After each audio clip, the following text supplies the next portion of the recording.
आज भी हमारे शास्त्र कहते हैं महाराज, अगर शिवरात्रि के दिन शंकर भगवान पर बेर समर्पित कर कर यदि उस बेर को खाया जाता है तो दमे जैसी बीमारी भी ठीक हो जाती है, श्वास से जुड़ी हुई तकलीफें भी ठीक हो जाती है।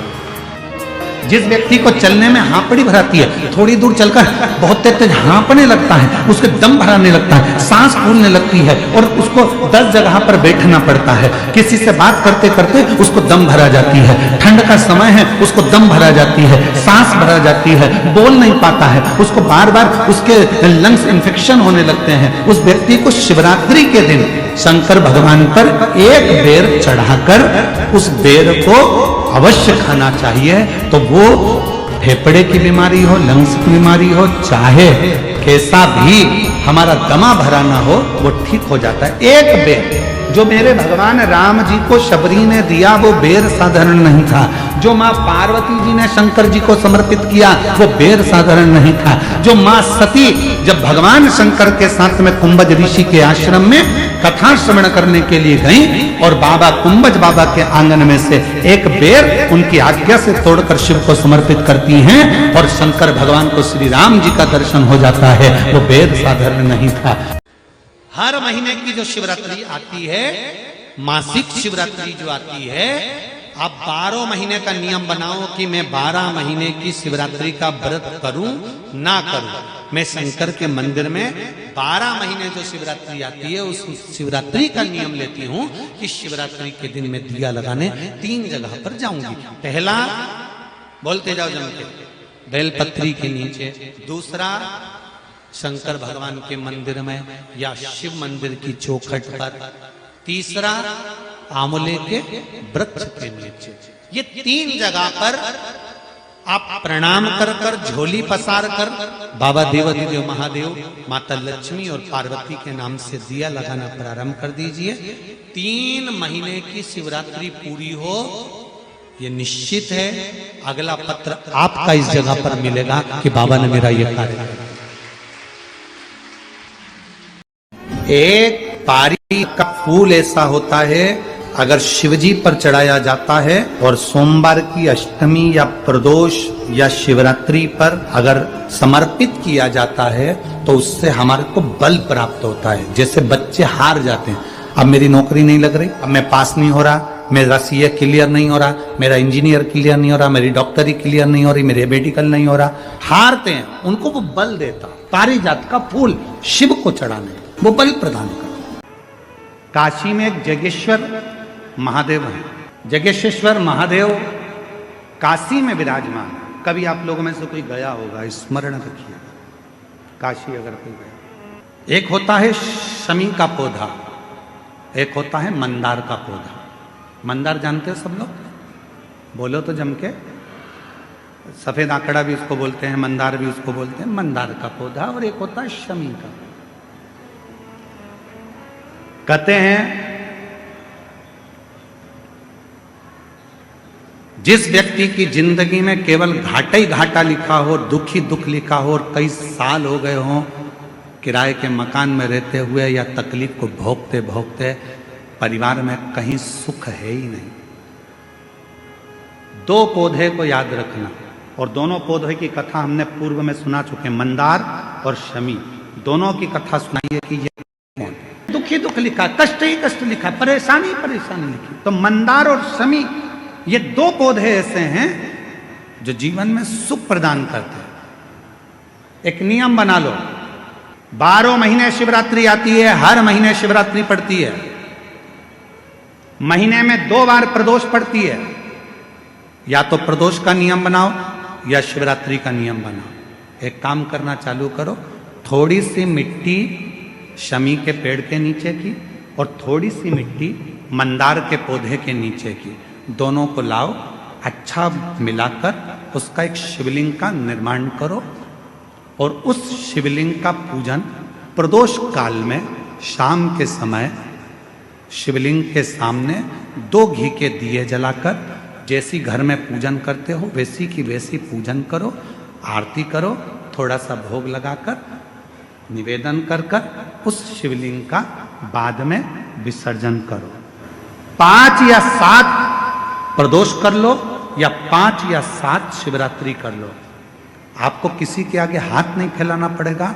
मेरा देव अधिदेव महादेव स्वयं भंडार भरना प्रारंभ कर दे, स्वयं शिव भंडार भरेगा। मंदार और शमी के वृक्ष के नीचे का वो फल होता है जो सुख देगा, जो सुख देगा।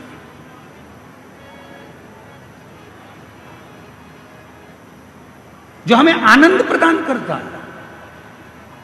मंदार मतलब आप लोग जानते हो, वो सफेद आंकड़े की जो जड़ होती है, आंकड़ा होता है, उसके छोटे छोटे फूल होते हैं मंदार के, भगवान शंकर को चढ़ते हैं। और शमी की पत्ती तो आप लोग जानते ही हो, शमी का पत्र, इसके पौधे के नीचे और उसके पौधे, इसका वृक्ष और उसके वृक्ष के नीचे की थोड़ी थोड़ी मिट्टी प्रदोष काल में, या तो प्रदोष हो या शिवरात्रि हो, दोनों को मिलाकर उसका शिवलिंग बनाकर उसकी आराधना, उसकी अभी हम कथा में एक बड़ा सुंदर व्याख्यान बताएंगे। जब घर में एक बीमार होता है, दूसरा ठीक होता है, दूसरा बीमार होता है, तीसरा ठीक होता है, उसका भी स्मरण इसमें मंदार और शमी के पौधे के नीचे की मिट्टी का वर्णन। देव अधिदेव महादेव की आराधना पारिजात के फूल से करी जाती है। अब उस पुष्प को चढ़ाने का एक तरीका है, जरा ध्यान दीजिएगा। पंचपुष्प शिव महापुराण की कथा आप लोग सुनने के लिए बैठे हो, बड़ी आस लगाकर बैठे हो, उसको समझिएगा। पारिजात का जो फूल शिव जी को चढ़ता है, भगवान देवाधिदेव महादेव को चढ़ता है, जैसे ये शिवलिंग है, मान लो ये शंकर भगवान का शिवलिंग है, ये जलाधारी है, ये जल नीचे गिरने का स्थान। आप लोगों ने पहले कथा सुनी है ना सबने, आपको सबको मालूम होगा। राइट में गणेश जी का स्थान, लेफ्ट में कार्तिकेय का स्थान, बीच में अशोक सुंदरी की जगह। जहां पर यह शिवलिंग रखा है वो माता पार्वती जी का हस्त कमल, शिवलिंग के रूप में, शंकर भगवान के रूप में यह शिवलिंग है। ऊपर से जो एक एक बूंद जलाधारी नीचे गिरती है वो शंकर भगवान की 5 लड़कियां, जया, विषहरा, शामली बारी, दौतली और देव, ये शंकर जी की 5 बेटियां हैं।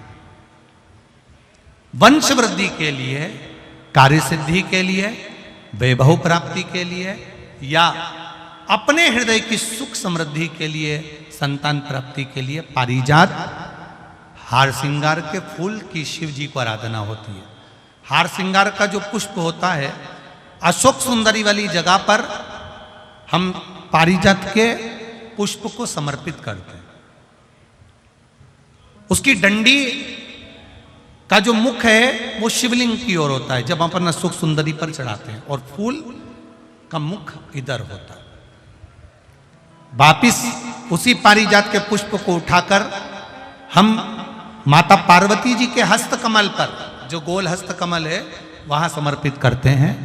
उस जगह पर माता पार्वती जी की ओर से जो पुष्प समर्पित किया जाता है, उसकी डंडी पारिजात की हमारी ओर होती है, पुष्प का मुख महादेव की ओर होता है।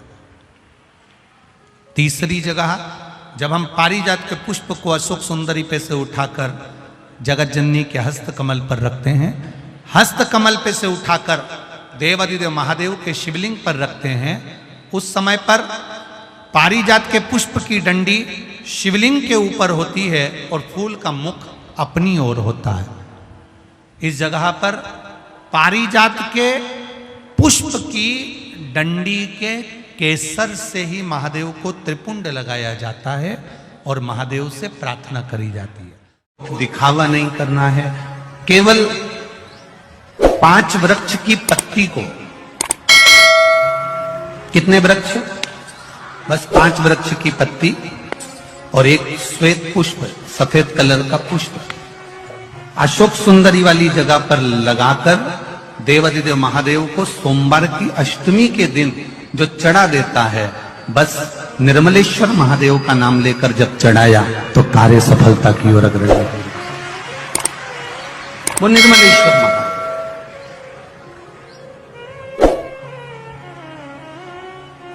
प्रत्येक जीव के हृदय में निर्मलता प्रदान करना, प्रत्येक जीव के हृदय में एक सुख का अनुभव करवा देना।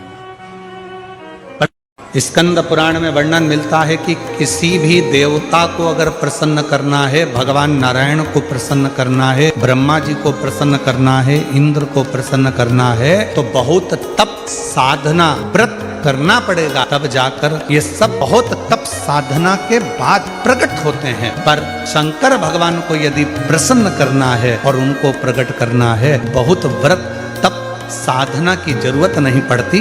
केवल एक लोटा जल शिव के मंदिर में लेकर जाना प्रारंभ कर दो, शिव प्रकट हो जाते हैं और प्रसन्न हो